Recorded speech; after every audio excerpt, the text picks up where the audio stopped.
Folks, welcome. Welcome to the impromptu. Oh, wait, hold on. Microphone. I need to switch the microphone. All right, should be better. Welcome to the impromptu daytime live stream. No idea if anyone even is going to know this stream exists because I did not promote it. I did not have this scheduled.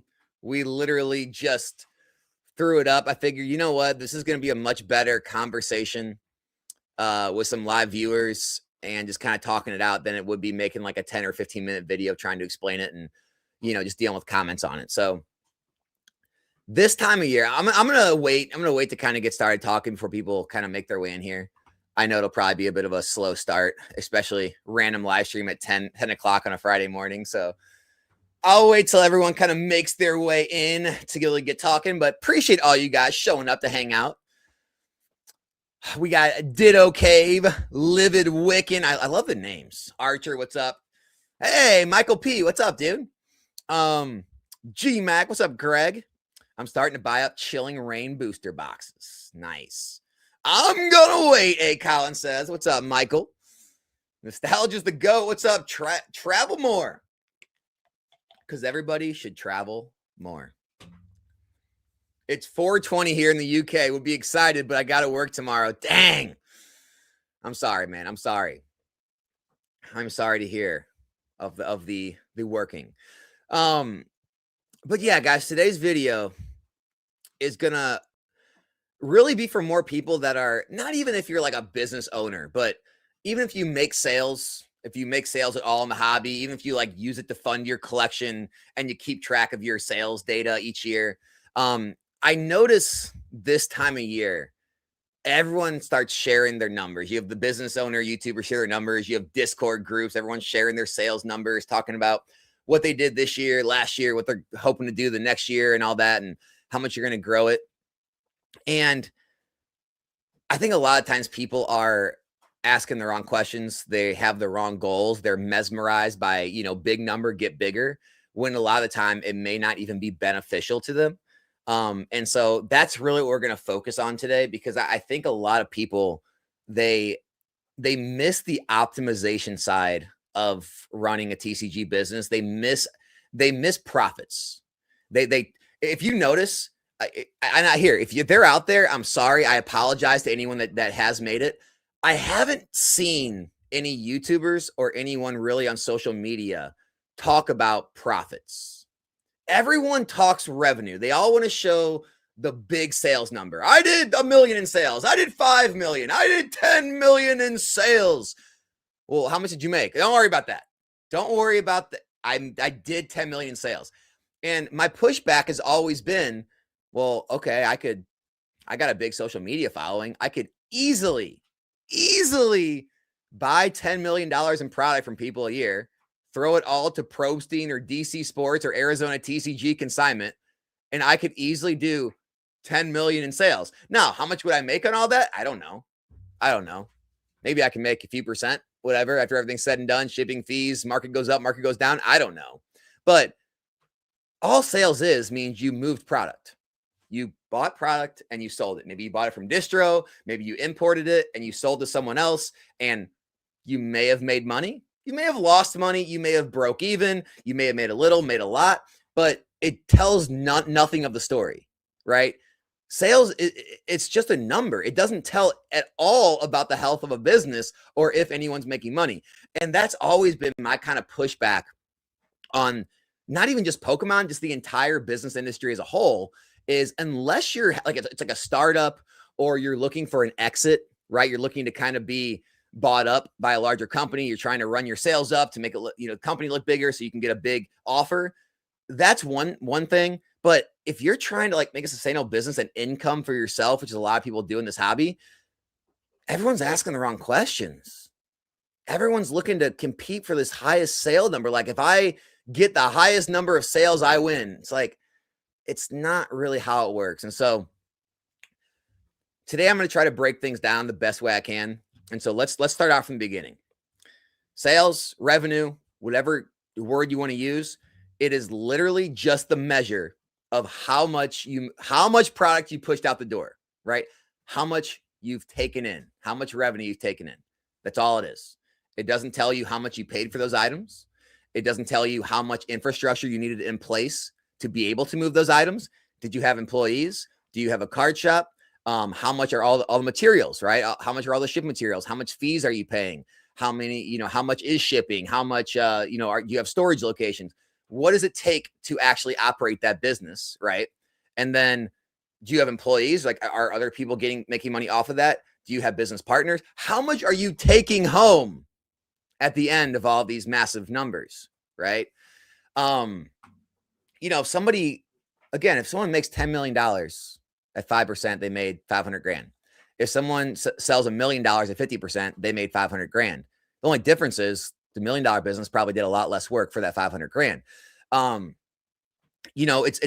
Again, I came from the service-based businesses before I did this. So it's just like in lawn care and landscaping. You have the landscape businesses. They always show much bigger sales numbers than the straight maintenance lawn care businesses, right? Because, if you're doing a strict maintenance business, you're doing lawn care, you're doing fall and spring cleanups, you're doing bush trimmings, tree trimmings, you're doing everything. It's basically just labor, very little, if any, product cost. But then the landscape companies, they're just buying and then reselling products to the customers, and they're also doing labor. So they're buying a bunch of stones, they're buying, whatever it is they're doing, they're moving product from here to here. So the sales numbers are inflated, but then the cost they made the actual money they made on the job is a lot smaller. But, those businesses always showed incredible sales numbers. Lawn care businesses, maintenance businesses always showed much lower sales numbers. But at the end of the day, a lot of times you can make around the same amount of actual income. And it's the same way in the Pokemon business. If somebody's running like a, let's say, like a consignment service, right? You're basically just taking other people's items and you're consigning it. You're selling it for them. You're taking a very small percentage. If you're running like a middleman wholesale business, right? You're running maybe like business to business. You're taking in large amounts of product and you're moving it to other businesses. And because you're, able to move large quantities at once, you're taking a much smaller margin than if you're going direct to customer, right? And so those businesses are usually going to show insanely high sales numbers. But again, the margins are going to be a lot lower. They're going to have a lot less income or profits. So they have to move a lot more to make good income, right? Whereas someone else may be running, I don't know, a bulk business from their house, right? Or they're buying and selling collections, or they have distribution, or they're importing product from different countries, and they're just doing it all themselves from the comfort of their own home. And, they may do a fraction of the sales as one of those large companies do, but they may have the same income at the end of the day. And, the best way I can explain it is like a card shop, right? So if you own a card shop, you have rent, you have utilities, right? Let's say you have a couple employees, you pay them both 40, 50 grand a year, whatever it is, right? After everything's said and done with the card shop, before even talking about the cost of products and everything else that goes into it, all the build out, everything else, right? Advertising, you're already probably over 100K a year, well over 100K a year in just employee expense and everything goes into it. Utilities, rent, probably anywhere between 120 to 150K a year in expenses.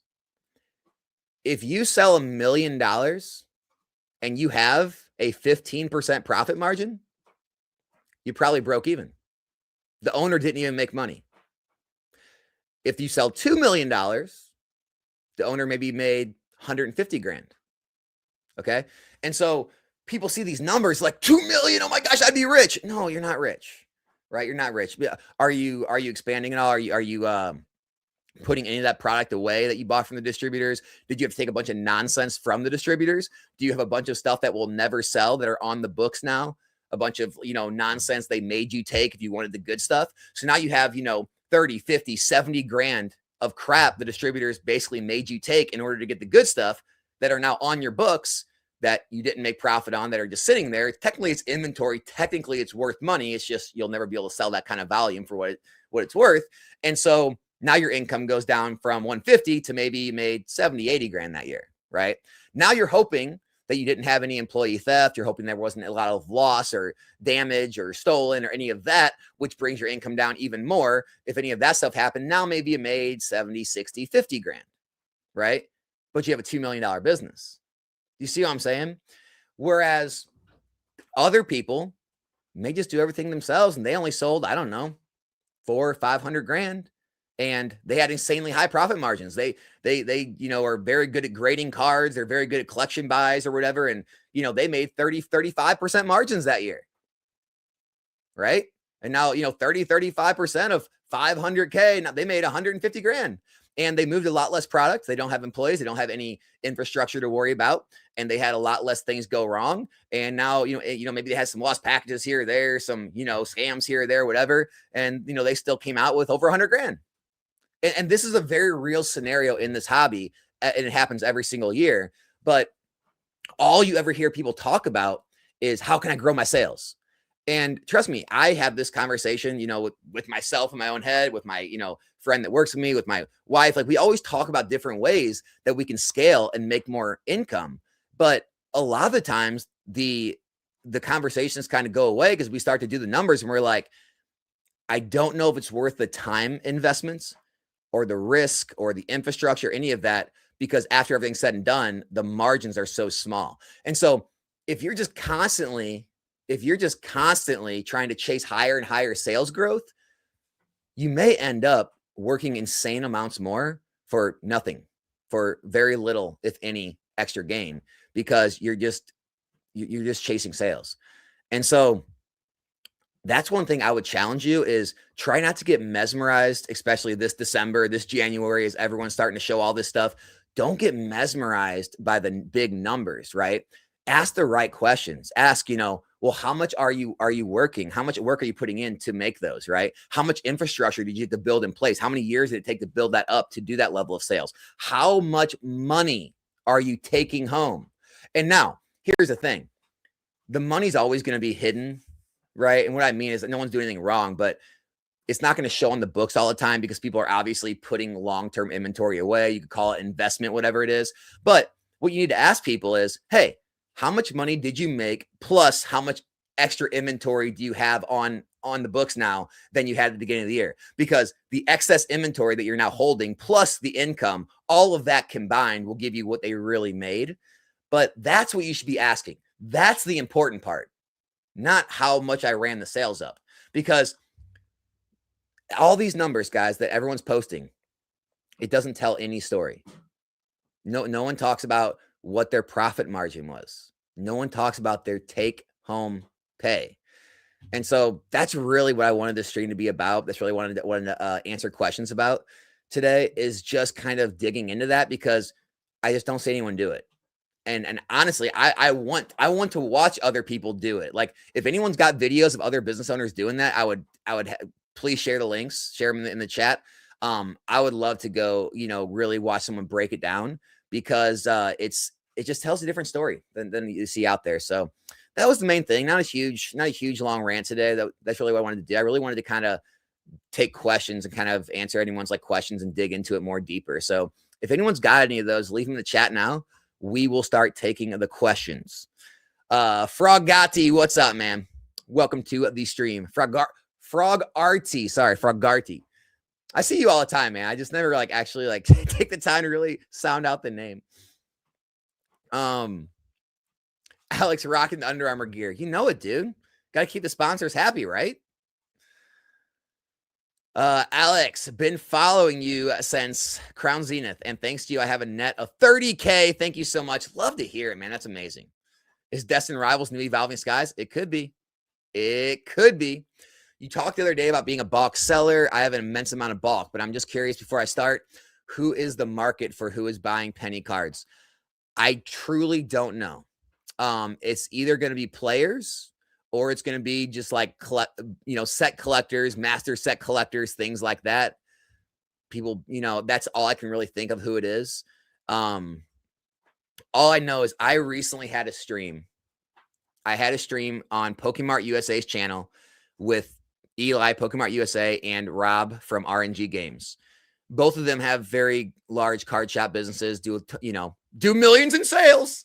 But they got very successful businesses, and Rob's been doing bulk for I think 5 years now. And even he said it's probably not worth it if you're only doing Pokemon bulk. He said a lot of the bulk game is in Magic the Gathering and some other card games where it's a lot more player based and the volume's a lot higher and the margins are better. But from what he and Eli kind of both agreed on was if it's strictly Pokemon, it may not be worth the time, but you can definitely try and see if you like it. And I just kind of err to their judgment and what they said. I've never ran that kind of business, so I have no basis on. Another good person to ask would be like Mason at Cardinal Gaming. Shout out Mason, CNA Games. He's been in the bulk game a long time, years and years. He'd be able to tell you better. I'm not the best person to ask. I've never ran a bulk business. Again, and this goes back to the whole conversation we're having. Is this revenue versus profits?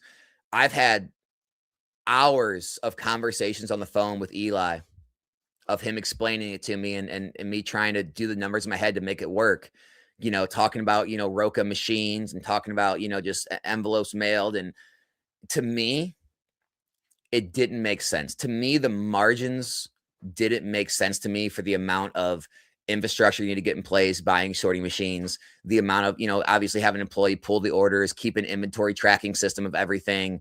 It wasn't the business model that made sense for me, but obviously a lot of card shops are successful with it. It's one of those things of like the returns get larger the more you grow, and it just kind of takes time to build. And then kind of once you get to the top of that hill, everything starts snowballing from there. But it's definitely going to be a growth cycle, I would say, in the beginning. If you had to do a 180 on your investment strategies and decide to do quick flips, what are you buying and selling? What am I buying and selling? I would stream. Here's the real reason I live stream. Obviously, Brian Pokiani famously, he shout out in a recent video about how he really kind of pushed me to do it. And that's a true story. We were walking around hanging out at a Collecticon in Kansas City. And I'm just always spitballing ideas with anyone that's also running a business, trying to get a, idea of what's going to work, what's not going to work. And we were just kind of just chatting. And he was like, dude, he explained to me how he used to rip and ship. He broke it all down for me. And I liked the model. And that's why I did it. But I came out against vending early on, when a lot of the crowd I was kind of listening to and having conversations with, a lot of them are still really good friends with, right? They were all getting into vending and all really propping up vending. And I remember doing the numbers and it didn't make sense to me.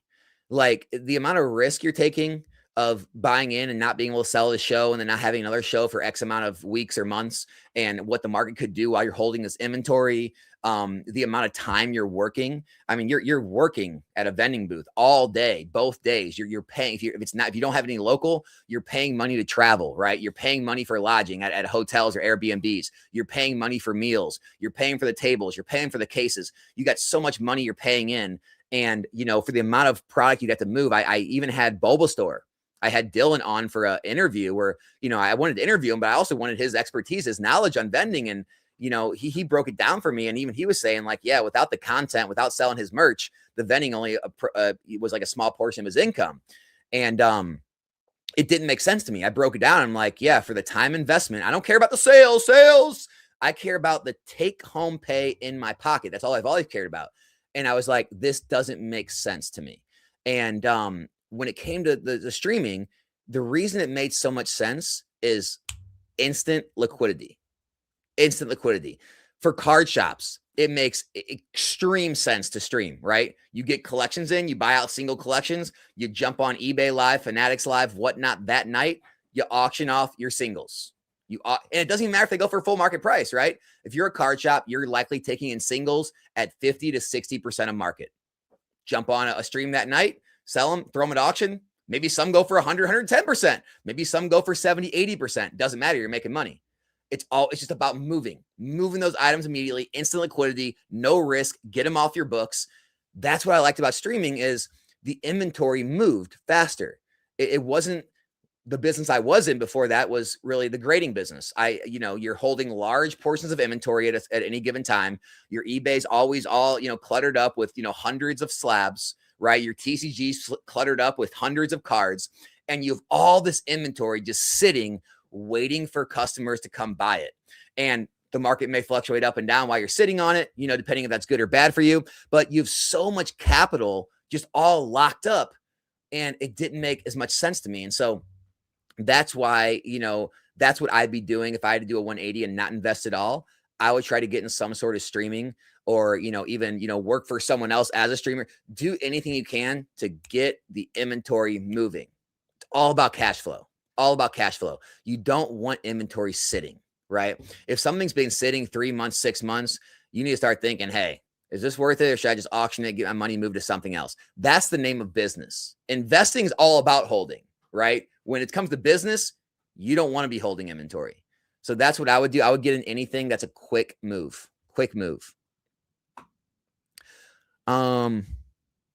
Question for new people to the hobby, from a general sense, how investable are ETBs?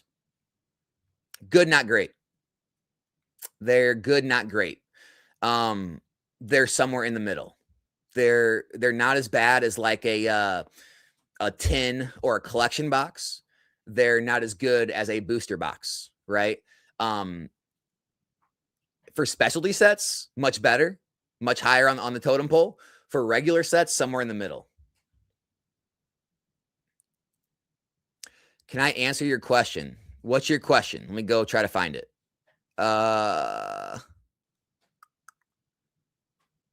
Is Destin Rivals New Evolving Skies? Yeah, I answered that. I mean, it could be, man. I don't know. Nonstop Dre, thanks for being a member for 3 months, man. Really appreciate you. You already asked that. Sorry, my bad. Fernando, what's up, dude? Welcome to the stream, man. Shouldn't you be working? I wish I could just F off at work, man. I need a new job.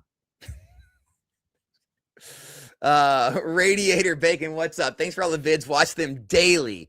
Any update on the vending venture? Vending venture. Did I mention I was going to maybe vend next year? I don't think I'm going to vend.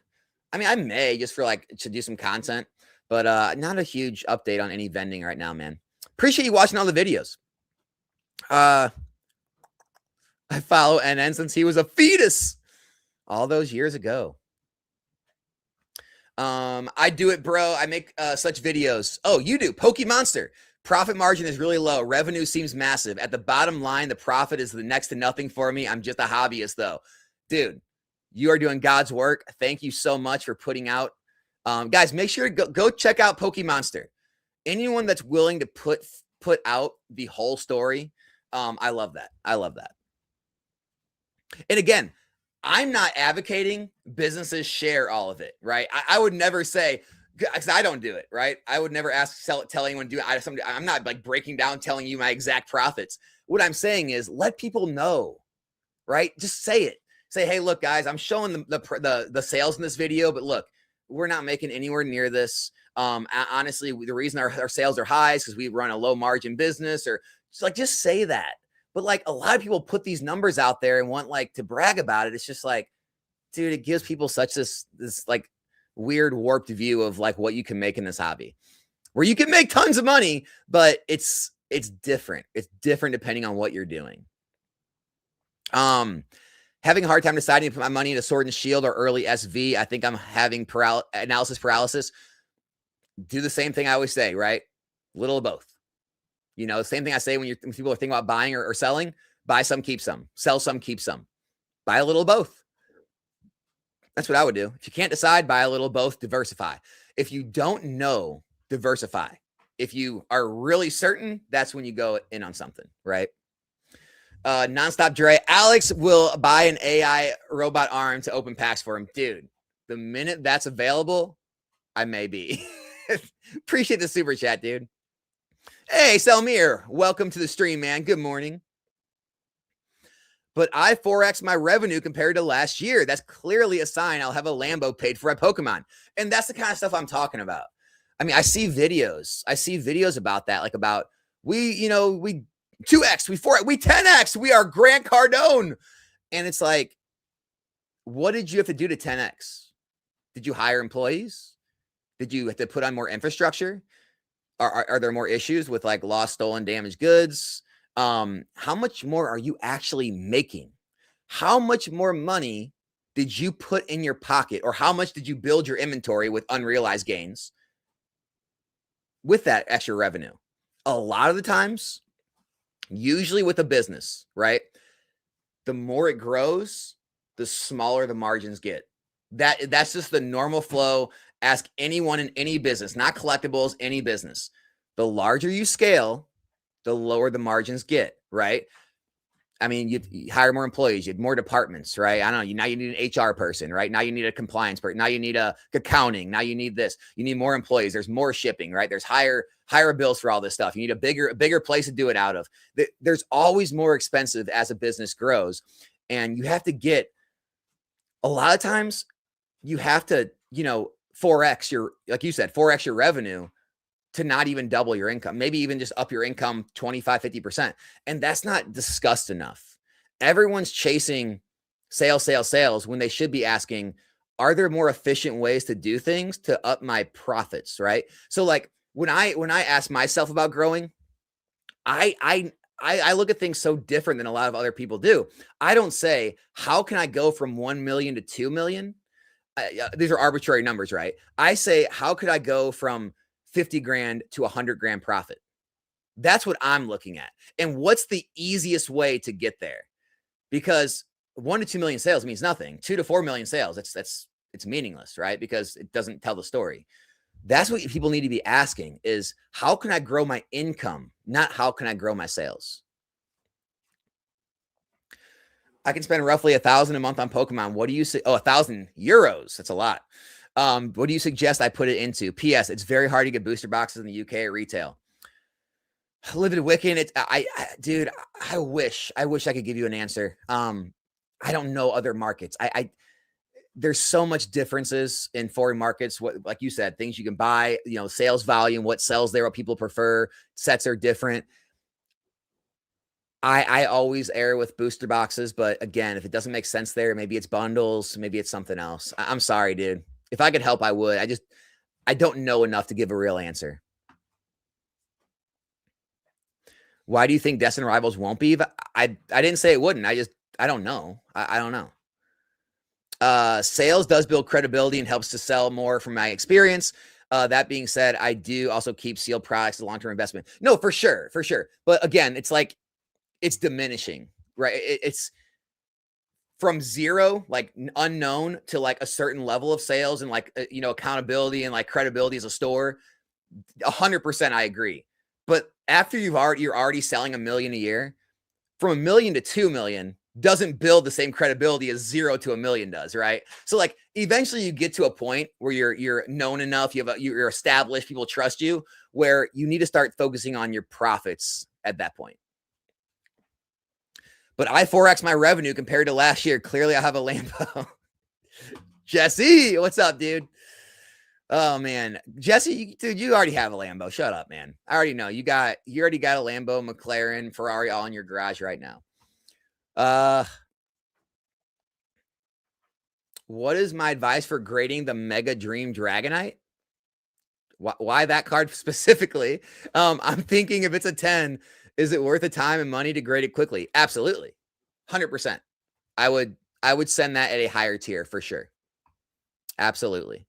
Anything over a couple $100, as long as it has like I would say 1.5, 2x multiple. So if it's a $200 card and it sells for 600, it's pretty much worth those upgraded grading tiers. You're going to make money. Even if it drops a little bit, it makes sense.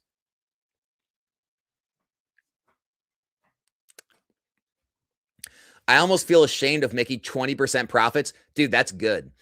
So I keep it about 20% per card, over a $5, $10, under $1 goes 50%, above $1, 20 to 30 if you're lucky. Yeah, exactly. And that's the reality of the business. And honestly, like that, those are really good margins. A lot of other businesses make much lower margins than that. I had to get back to work. Hope that crumble cookie hit the spot. Oh, absolutely, dude. Absolutely. Appreciate you, Zuko. Have a good day at work, man. Hopefully see you on another stream. Oh no updates on the vending machine endeavor. Nothing on that. Appreciate you though. Thanks for checking out the vids. When buying an individual sealed product to invest, bundles, boxes, PCTBs in the future, is it worth offloading some of my single items to upgrade to sealed cases of sets? I would say usually no, because you're going to incur some kind of selling fee, some kind of shipping charge, where that's going to eat away at the actual money you have left over to buy the case. Unless you're able to do like an even trade where no money's transacted, or you're able to sell somehow like locally with no fees or something, maybe. But I wouldn't want to go backwards just to kind of get especially if you're already buying the case at a premium. I'm a fan of buying cases if it's around the same price or very little premium. I'm not a fan of paying the case premium. If the case premium's already there, I'd rather just buy the cheaper option, because think about it. The case premium is going to continue to have a premium. The boxes are going to continue to have they're going to be cheaper. But if you're buying in at the same price and they relatively move the same percentage, like just go with the thing that's a better option for you. And if you already own the boxes, I would keep them. Less transactions is always going to be better usually. Less risk, less movement of money, less fees, shipping, all that nonsense. Yes, the locked up capital. If I buy 5 and ask 6 and the card goes to 3, I still ask 6. I am not changing the price. Exactly.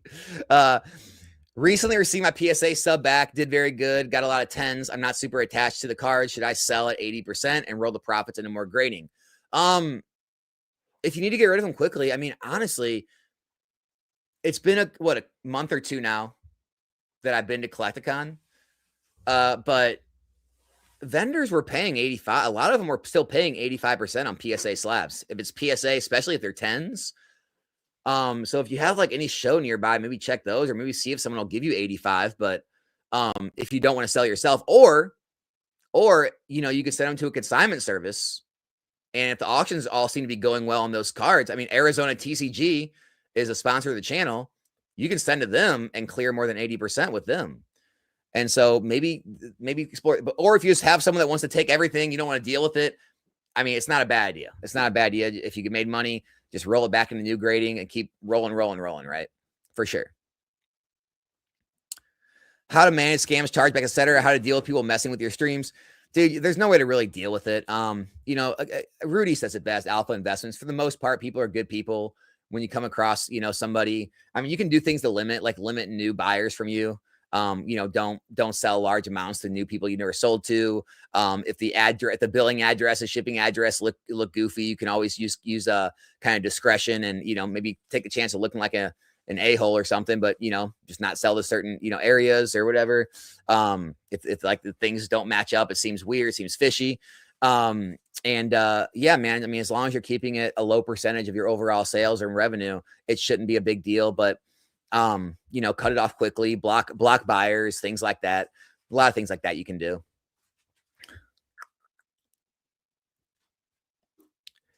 My boxes in my collection are Cosmic, Unified, Unbroken, Evolving, Skies. If ES could hit 10K in 5 to 10 years, where do you see the others going?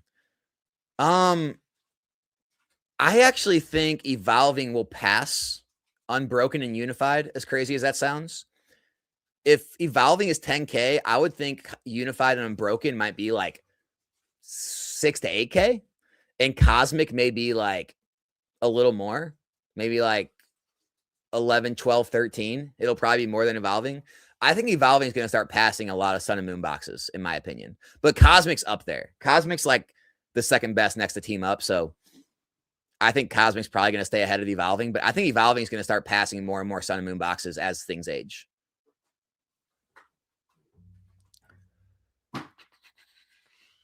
Are new methods of streaming or formats you're considering for the new year? I mean, we're always like kicking around ideas, but I mean, nothing's considered yet. The biggest thing I'm actually gonna really work on going into the new year is making the streams more fun, enjoyable. I really want to do some stuff I've always wanted to do, but just never like got around to it, or never like, just kind of focused in on it.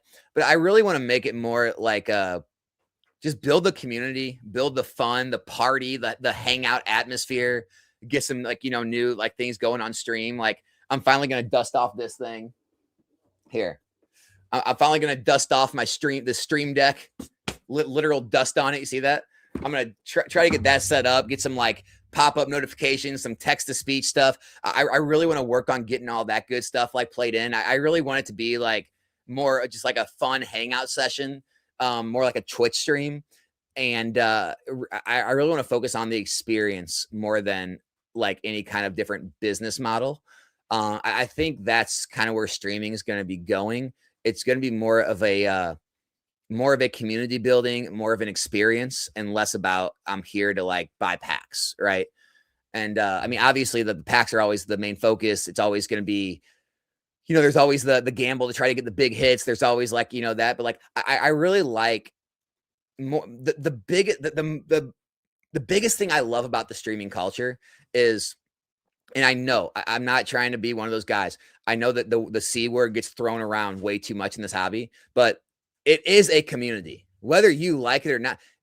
If you guys haven't stopped by the pack break streams, it's the best community growth that I've experienced in the hobby. It's a lot of the same people always showing up. Everyone's cheering each other on. Like people are there for each other.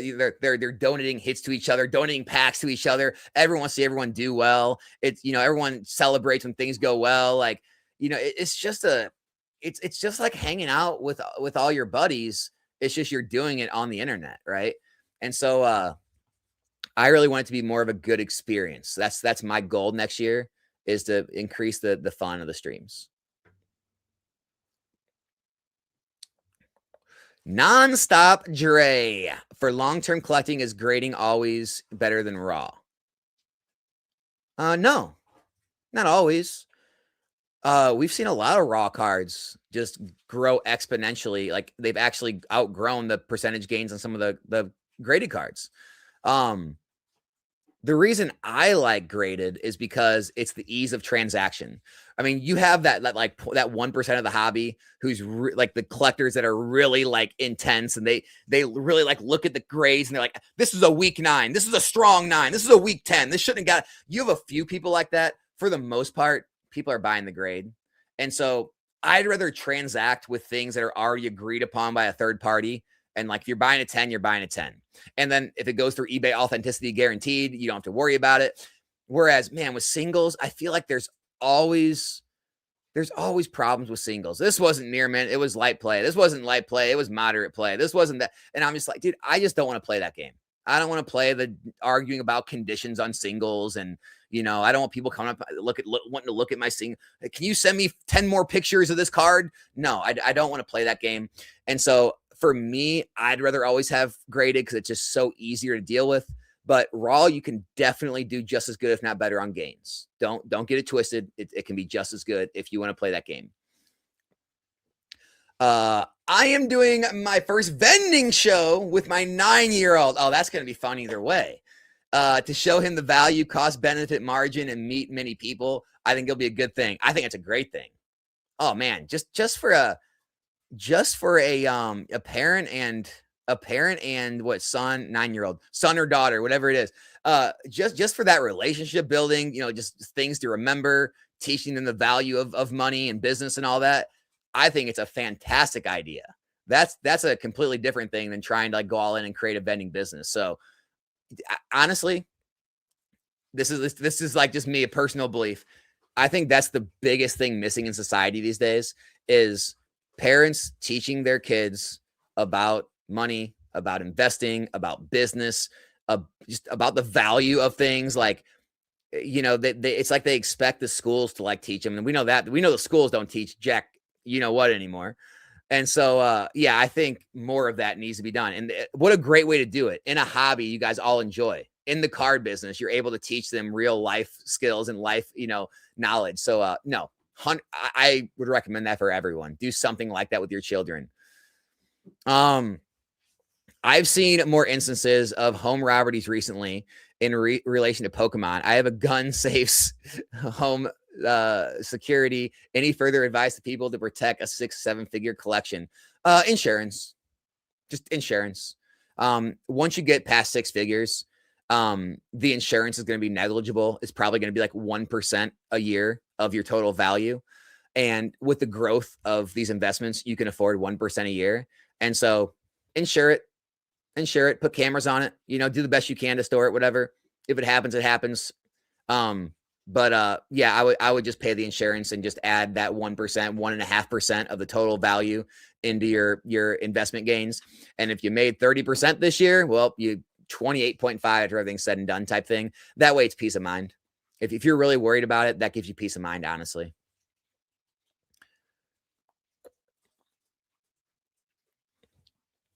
Alex, oh, here we go. Can One Piece be here in 30 years? The IP is massive on its own. Be careful with that, by the way. What is its downfall risk? So the downfall, this is what I want everyone to do. Do this research. Please do it yourself. Go look up all failed TCGs in the last 20 years.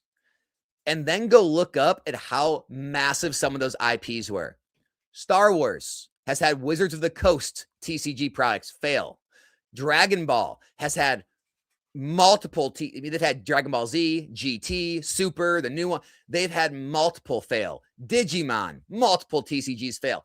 You can go again and again. There has been tons of massive IPs that think, hey, we can just throw these on cards and make a trading card game and it's going to be successful. It's not that easy. Now, that has nothing to do with One Piece. It just has to do with that statement of the IP is massive. Do not gravitate to the IP is massive. Tons of IPs have failed. The IP is not enough. It has to be a good game. It has to be collectible. Okay. With the situation of One Piece, I have no idea. The only issue I have with One Piece is the fan base, dude. And I'm sure I have some in here right now. It's getting very cultish. And what I mean is cultish. A cult is when you're so into something that you have to go to other people and bash them that they're not into it and say they need to get into it and or else they're like an idiot or they're doing something wrong. I've never once seen Pokemon people go to other TCGs and say, "Oh, you're so stupid. Get out of Magic. You got to come to Pokemon. Stop collecting Yu-Gi-Oh. Come here. It's becoming so weird that they're like, oh, you're in that boomer TCGs. This is the only way. It's One Piece, One Piece, One Piece. And it's like, dude, I hope it works out for you guys, but just chill out. Do your thing. You don't need to bash others that they don't want to do your thing with you or they don't see things the way you see them. Here's one thing I will say. Whether One Piece does well or doesn't do well, it is not going to stop Pokemon. Okay? That is one thing I'm 100% sure of. And so the downfall risk, well, right now it's obvious, right? It's the same thing with Pokemon. When things go parabolic, there's always going to be a correction. So of course, I wouldn't be buying into these One Piece boxes that have just went up 200-300%. There's going to be a correction. Will there be a time to get in later? For sure. Will it do well in 30 years? I have no idea. It's way too long to predict. But just be careful. Don't get lost in the madness. Don't jump from one thing to the next, right? If you guys remember earlier this year, it was all Chinese. It was all Chinese Pokemon. Why is no one talking about Chinese Pokemon all the time? The last year, it was all Japanese. If you guys want some funny stuff, go back and look at some of my videos from like a year and a half, 2 years ago when Japanese was going through a massive boom and I was coming out on videos against it. Dude, I got some of the most hate I've ever gotten this hobby when I was talking against Japanese Pokemon. People thought I was the most out of touch idiot individual in the world. When I told people that I believed in English 151 more than Japanese 151, they thought that was the stupidest take anyone's had in the hobby. They wrote me off. People said, unsubscribe, you're so far gone. Look how that's turned out. Look how that's turned out. So be careful getting lost in the madness, right? Getting lost in the remember MetaZoo? The MetaZoo madness was out of hand. People were going all in on MetaZoo. Like, be careful with the shiny new toy. Pokemon, Magic, they've been around forever. They're going to be tried and true. Now, are there going to be times when the shiny new toy outperforms the old dinosaurs? Of course. Do you want to put all your money into something like that for long-term growth, for stable returns? That may be a little risky. That's all I'm saying. That's all I'm saying. I run a decent rip and ship on TikTok. I usually base my profit percentage around 25%. What I buy it at have some distribution, but it's never enough. So I have to buy from resellers. Yeah, I mean, very few people out there can run a rip and ship right now on just distribution. You're always going to be buying from resellers in my experience, but unless you're like an extremely large seller that just has enough, it's very hard not to go to the secondary market eventually. I feel like more people are afraid to open BBs and ETBs for specialty sets. Do you think streamers are mainly ripping packs from ancillary products? How will this affect the market in the future? Yeah, I think, well, no, I think a lot of I think a lot of bundles are definitely broken down. ETBs are definitely kept more sealed, I think. How will this affect my market in the future? I just think eventually things get scarce. Eventually the stuff does get ripped. Eventually it gets worked into, big whales collections and positions, and they don't sell it, and the market gets scarce and the prices rise. I don't think it's that big of an issue. I don't sell much. I have flipped through eBay, has averaged out over 51% profit. Do you think I could go do that on a large scale? Greg, that is one of the most insane margins I've ever heard. If it's real, I mean, are you taking into account all of your shipping supplies, shipping costs, your, payment processing fees? Are you taking into account any lost, stolen, damaged thing? Are you taking into account, any card you may have not made that? If you are, that's incredible. If you can grow at that scale, you will probably be one of the most successful businesses in this entire hobby. So it'd be very hard to grow at that scale.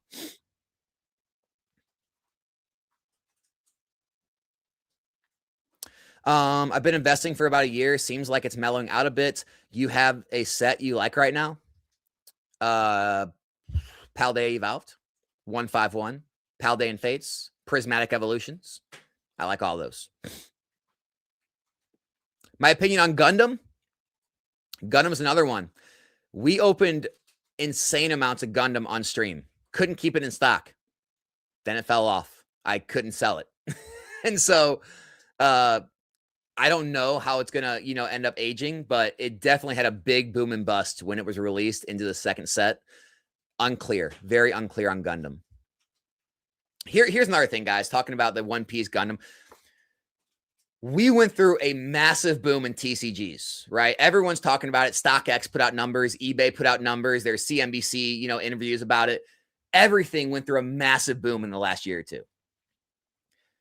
Once things contract and things slow down and level out, the market simply can't support too many TCGs. It just can't. And so some of these TCGs are going to fail. They have to. There's just not enough money to float around. So will that be Gundam? Will that be Lorcana? Will that be, MetaZoo? Will that be, Flesh and Blood? Like, I don't know. But the market won't be able to support all the TCGs. One Piece, I actually think, will survive, like, longer than all of those, but some are going to fail. It will happen.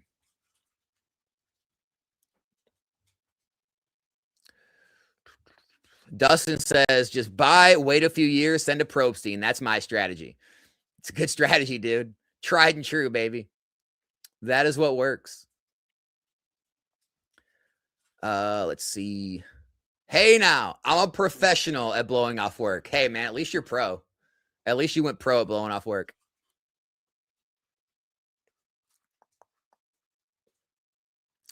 Some great advice about business costs and profits. I run a clothing brand and bought a gift shop 2 years ago. I doubled my sales, but my profit margin barely went up. So I was doing the double. Double. So I did double the work and had the same profit. This year I am downsizing to get more efficient. Sean, guys, please listen to this. Hear what he's saying. He doubled his sales. The profit margin barely went up. So he made the same amount doing double the work. This happens so much in this business. But again, social media brain, TikTok brain, Instagram reel brain, YouTube short brain, big number brain. Everybody sees this sales growth and they want to achieve higher sales. and they never ask themselves, what am I giving up to reach higher sales? Usually more time, usually more investment, it may be more employees, more infrastructure. How much more money is going into your bank account? That is what matters. The only point of a business is to make a profit. That's it. Unless you're running a nonprofit, which is great. You're doing charity work. That's awesome. If you're running a for-profit business and you're not making profit, it doesn't make sense. If you're not putting more income in your bank or not growing your long-term holdings, right, with product or whatever, what are we doing? You're just working to compete to see who has the highest number that they're moving. It's the most insane thing I've seen in this hobby.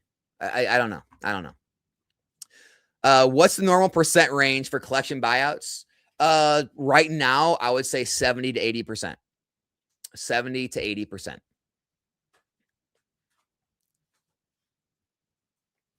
Is everyone sitting on cash? Why won't they just clear the entire market of Silver, Tempest, Brilliant Stars, Lost Origin if it is such a clear investment? I think a lot of people are sitting on cash. I think a lot of other people are just fearful of like everything. You know, if you have a tech job, you're probably fearful of layoffs, right? So you're probably wanting to bank money just in case that happens. Some people were laid off this year.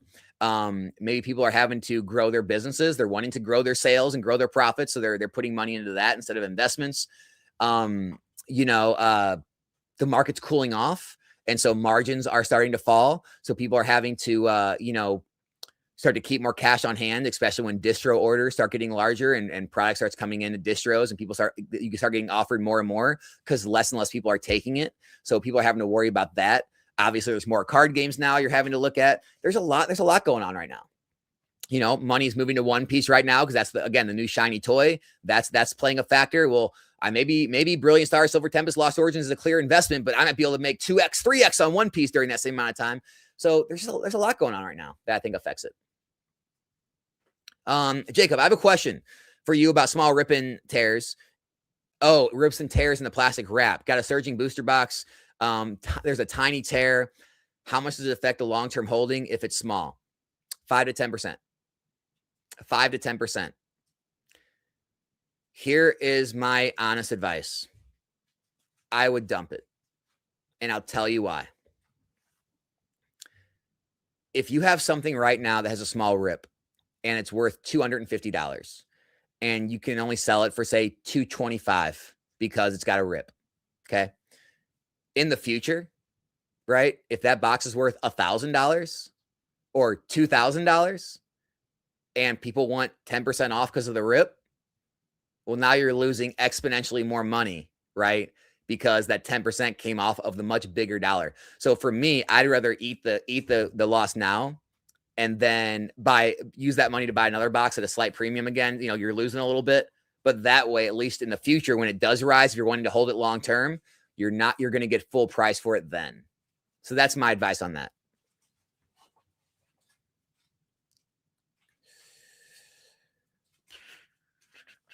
Nonstop Dre, another super chat. Thank you, dude. Weekly Alex and Rudy pack opening collabs of 2026. Dude, if anyone out there could ever make a me and Rudy collab happen, that would be the pinnacle. There, in a way, it would be sad because I would know that I couldn't achieve anything higher in the hobby. That would be my Mount Everest is a stream with Rudy. I would be complete on YouTube. My YouTube channel would be complete. That is the dream collab. Do I think the modern era with the amount of cards printed graded 10s will hold up better long term as they are more scarce? Will people value that? I think as long as it is a popular species and a top rarity that's actually hard to hit, because as the packs get more and more expensive, it's going to get more and more expensive to hit that card. And as long as everyone always wants those Pokemon, those cards, I think those will do well. I'd be careful about like the more speculative, the less popular Pokemon. Those may struggle if the pop's too high. I appreciate you talk about the broader markets as they pertain to Pokemon on the macro scale. It's refreshing as I come from the investing side of stocks. It's refreshing. Hey, I appreciate that. Kaya, I'm glad you enjoy it. Yeah, I like to mix the two. A lot of people in the hobby hate that. I'm glad you appreciate it because I always like to kind of play them both against each other. Because in my mind, you have a pile of money, right? You can choose to put that money anywhere. At that point, everything is equal in my mind. Gold and silver is equal. Stock market's equal. Crypto's equal. Pokemon's equal. Real estate's equal. If you're choosing to put your hard-earned money into something, that is an investment. And people saying you can't compare Pokemon to this or that. Sure you can. Any place I can put my money and I'm wanting returns on it, I need to look at everywhere across the entire aisle of where I think I can get the most returns. And I don't care what it is in, right? Wherever you think you can get the best returns is as equally as important as anything else.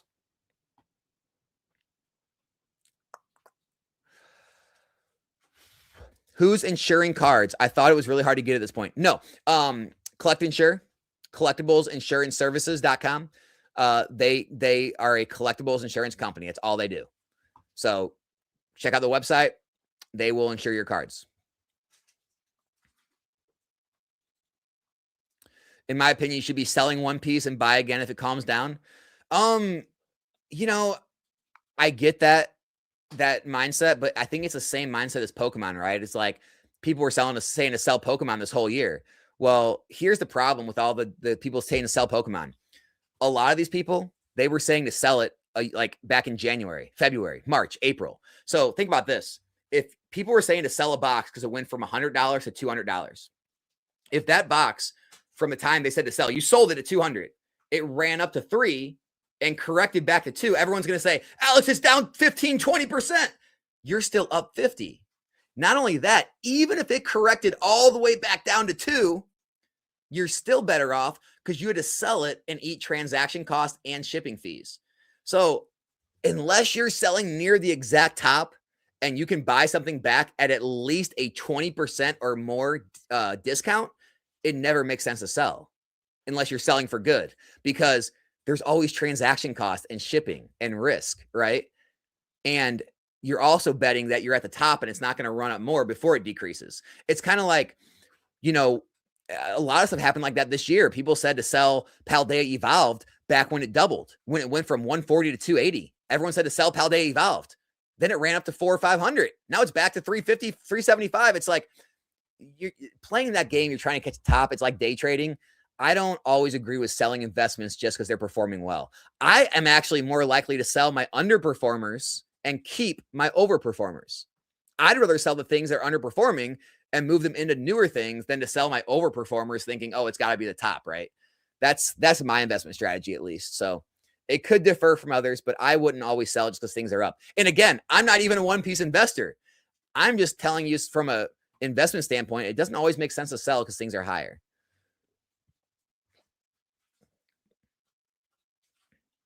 Unfortunately, am I one of the few who wants pack prices to come down? No, I would love pack prices to come down. It's just being realistic at the same time. Ascended Heroes is going to be extremely high out the gate. It is going to be extremely expensive.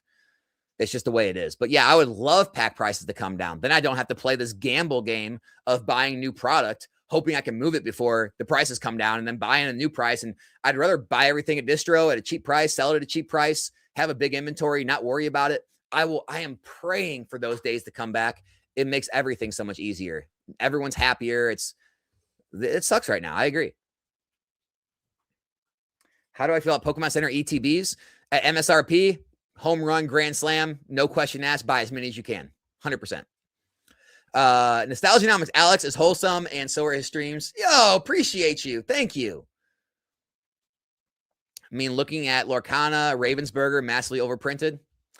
I think a lot of people saw that one coming. Are the kids even watching One Piece? I don't have kids. I don't know. I will say one thing. I have little cousins, and a lot of my little cousins are all getting Pokemon. I ordered a bunch for them. I've been buying things for my aunts and uncles, and because not my aunts and uncles, I guess cousins. Some are cousins. Some are, I guess, aunts and uncles. I don't know. I guess they're all my cousins. I guess they're all my cousins. I'm buying things for my cousins, for all of their kids, because they're all collecting Pokemon. So they're asking me to get all these cards and sealed ETBs and things for them. And so a lot of the kids are all collecting Pokemon right now. I don't know who the One Piece fans are. Maybe they're kids, but I don't know. I don't know.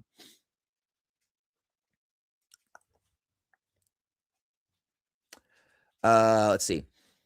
Thoughts on grading and selling One Piece? I don't know. I don't have thoughts. I know nothing about it, man. No desire. The drama tubers think you're forever bullish and never think anything comes down. Yeah, I mean, it's just because here's the thing. My recent videos you've been seeing, I've said to wait on Charizard UPCs. I've said to wait on Phantasmal Flames. I said things are leveling out. They won't talk about me now.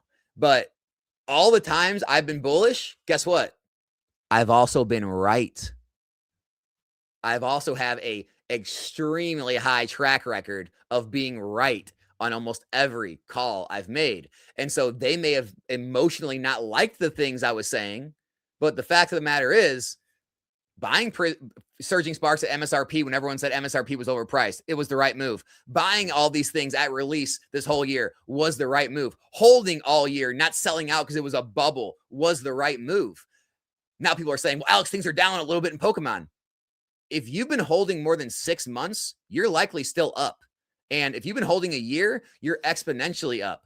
People just don't, they pick and choose what they want to take. When you look at, well, here's the thing. If I was so wrong about things and I practice what I preach, why are all my investments doing good? Why have I sold a lot of things over the years at such an exponential profit rate? Why was I successful in the hobby from 2015 all the way to 2022 when I started my YouTube channel? Why was I successful when no one knew who the hell I was? Why was I successful the first couple of years of YouTube when I had barely any subscribers? People think like, oh, the channel grew and now that's, no. I've been in the hobby for 10 years. I did it without social media and anyone knowing who I was or pumping the market or all that stuff. It just works. It's just simple. It works. People just don't like the fact that it works because it's expensive. I had a large amount of slabs. I did sell my slabs, but I always sell my singles and slabs. So right now, I'm in the middle of picking up a lot of singles again as things have dropped. I am grading a large amount of singles again, and I will likely hold those slabs for a period of time until I feel like the market has ran up again, and then I will sell those slabs. I use slabs as sort of a swing trade, whether it be for months or a couple of years, and I sell into the strength on slabs because I would rather have my long-term holdings in sealed product than I would slabs, but I think slabs make great for short-term plays, for sure. Short-term being a few months to a few years.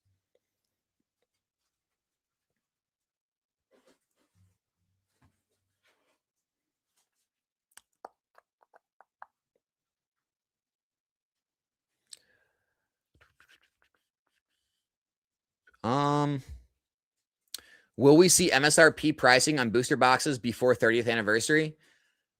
I don't know when 30th anniversary is. I know it's next year. Ascended Heroes, no. Booster box after that, maybe.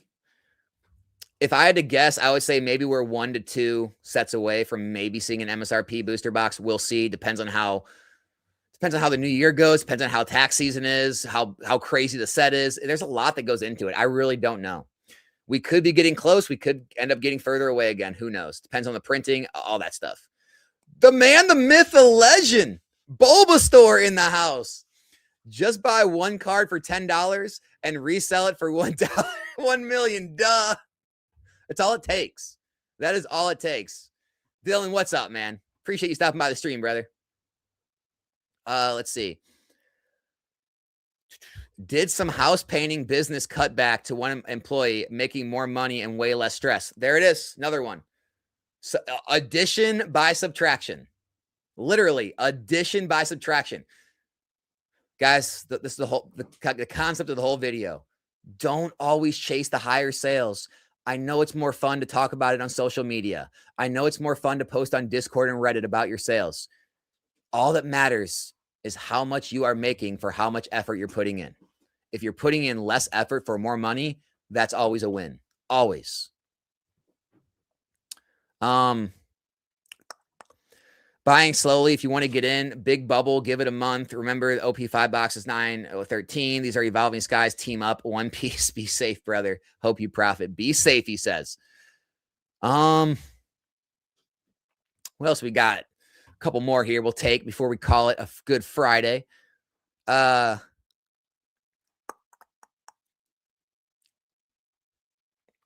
don't think there's a delay in the video in the chat. I'm just behind on the chat. So there's so many comments that I'm just behind. I'm trying to work my way down the list.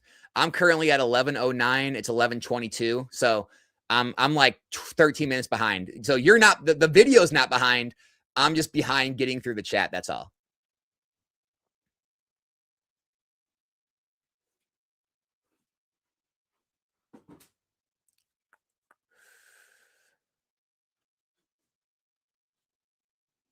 Not a fan of sealed collecting. Don't want my house to look like a warehouse. 100% makes sense.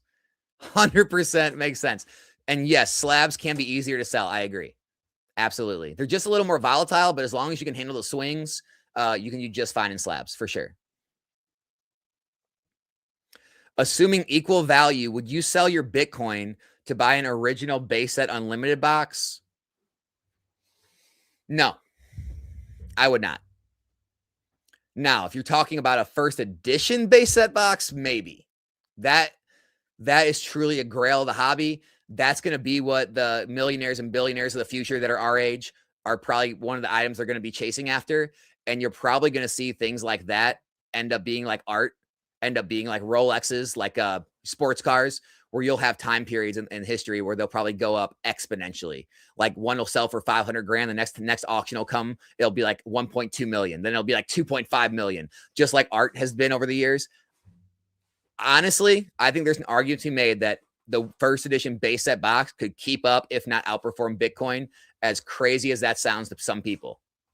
First edition base set is the creme de la creme pinnacle of the hobby for most people. But unlimited base set, there's just so many out there. It's so common. The cards aren't that valuable.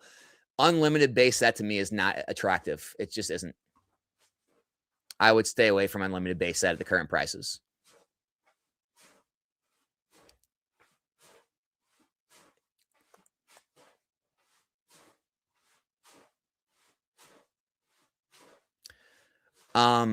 You'd be surprised. Pokemon sealed product is the best gift as a collector. Also, it's the holiday season, meaning people have more time to go out of their way to buy TCGs. Yeah, I mean, it could go either way. It could go either way for sure.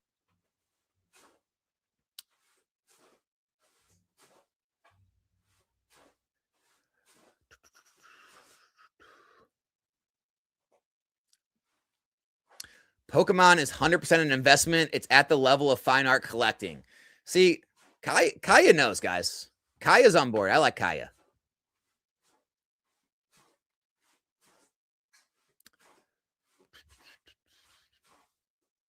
All right, I'm starting to catch up to chat now.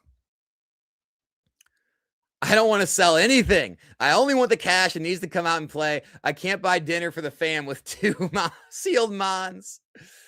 Dude, honestly, you know what's funny, though? I feel like it's like that for a lot of careers. Like, think about real estate. The people who truly build large wealth in real estate, they usually live broke. Like, real estate investors are broke. They roll all their money into the next deal and the next rental property, or they 1031 exchange their profits into a bigger, building. And it's like they live broke most of their lives, just, building large net worth. And then eventually get to the point where they just live off the income, or they, refinance, take large chunks out, live off that. But the build up to that is not a sexy life. The build up in real estate. So it's the same thing in anything. Like if you're building a business, the build up sucks, right? You're reinvesting everything back in the business. You're putting all the money back into sealed product. Like the build up is never sexy. It's never fun. It's never luxurious. It's the goal at the end of it, right? That's what you're playing for.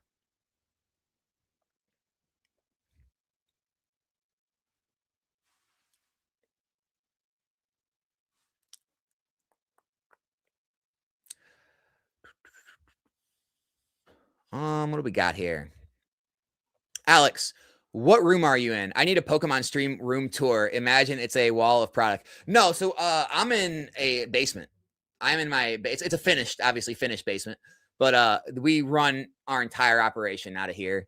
We've got my employee ship station. We have all of our, shelves of all of our shipping materials and products and stream products and all that. Obviously I moved. Going back to what someone asked earlier, I mean, I have insurance, but I also, because if I wasn't a public figure, I wouldn't worry about it as much, honestly. But because I'm a public figure, most all of my sealed product is now in storage units off property. So just because, I feel safer that way. And then whenever I do leave, I just have to move a couple shelves worth of booster packs for streams. I just have to move those into safes. So it's just a regular basement. We got, it's set up as a business. The upstairs of the house is just regular still. So that's how we operate, man. It's nothing, no wall of product here. I guess you could say I have a wall of booster packs, but no wall of product at the house anymore. If I was not a YouTuber, I would definitely still have it here, but just especially, man, the amount of hate I get online, dude, I don't even mess with it anymore. So I'm double insured. I'm in units and insured.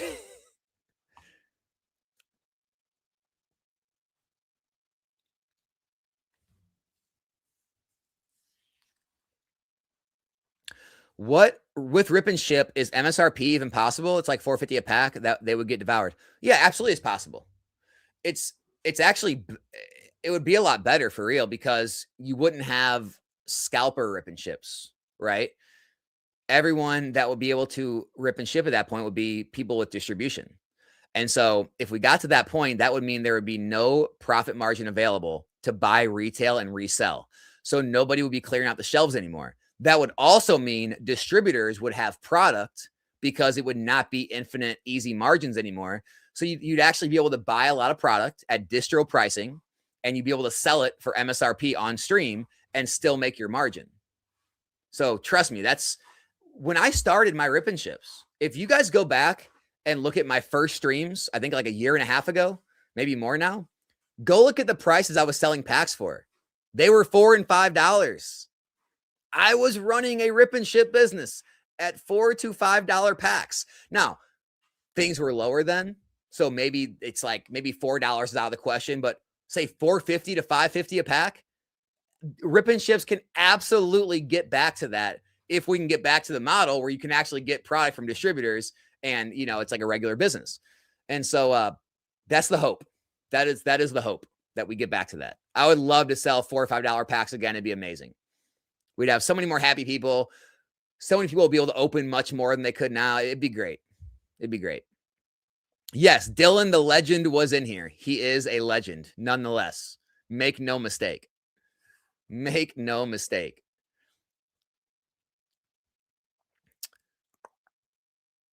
If you're buying current market price, you miss the easy money before you even start. Long term is your only way. Buying late. Long term's always the way, right? Long term's always the way. Nonstop Dre, another super chat. What percentage of Pokemon card buyers are investors? Oh, a very small amount. So if you look at my videos, I averaged like 10,000-ish views. If you look at a lot of people's videos, PokeNE averages, I think, somewhere around the same. Who else is there? There's PokeOz, there's Poke Profits, there's guys, if I miss your name, I'm sorry. I'm not trying to leave you out. I'm going to stop right there. Actually, I don't want to leave anybody out. There's a lot of great investment market channels. But everyone kind of gets around the same views these days, 5,000-10,000 views. Danny Phantump is more of like a market channel. I think he gets a little more, but he doesn't really talk about investing. That's like 10,000 people, guys. And it's a lot of the same people watching the same videos, right? 10, 20,000 people watching this stuff, it really engaged in investing. Look at these queues when things open up. There's millions of people in these queues. There are millions of customers and only tens of thousands thinking about investing. It's much smaller than you think. You just think it's really big because we're all engrossed in this little bubble. We're in the same little bubble Discords, the same bubble Reddits. We're in the same bubble YouTube space. And so it seems like everyone's doing this. But I say this all the time. If you go out to your local mall and ask 100 people, if they invest in Pokemon, a lot of them aren't even going to know what Pokemon is, right? Someone will be like, oh yeah, Pikachu. No, I remember it though. Some people will collect. No one is going to be investing. And you'd be hard to find 1 out of 100, 1 out of 1,000 people in public that invest in Pokemon. That's all I got to say about that. I am not the Kabuto king. He is king. He is king.